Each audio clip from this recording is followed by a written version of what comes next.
Hi there, and welcome to the second part of our February 2022 update. So, the eagle-eyed amongst you will have noticed that we have been hard at work refactoring the journey planner. Now, the changes are subtle, but we do hope that they've played a big part in improving the user experience. I'm going to walk you through a few of these changes that are taking place. Now, the first one to note is in the initial trigger. So previously, you could combine different events as an and. Now, realistically, that's never going to happen. You're never going to be visiting a landing page and, I don't know, visiting a web page at the same time. So it was a little bit unintuitive.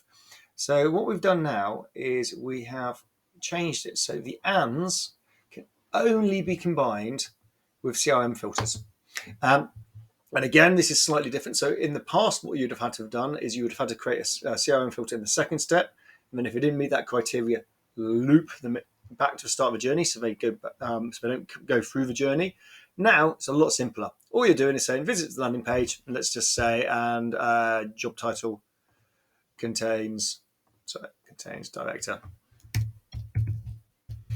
There we go. Now, if somebody comes with this journey, or somebody tries to come into this journey and they visit a landing page, but their job title does not contain director, don't worry, they will not go on to this journey. So you don't need to worry about loops or anything like that. It's a lot simpler way of doing it. Flipping that, if you want to add an or, well, ors can then be combined with other events. So let's say visit a specific landing page or downloads any file.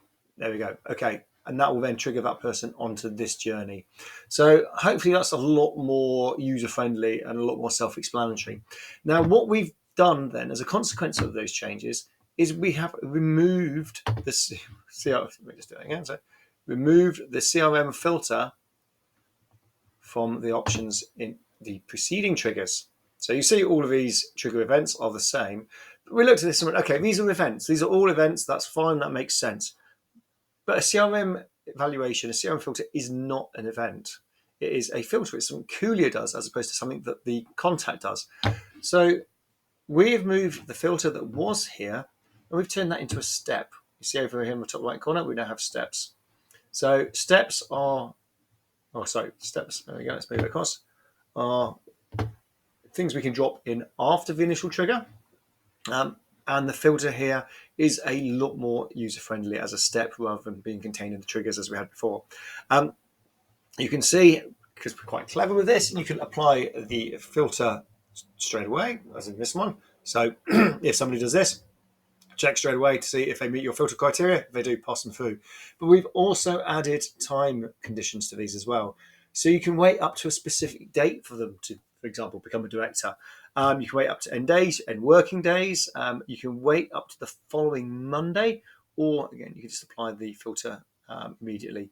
The first one, wait, is basically wait forever. So if I wanted to wait forever for this person to become a director,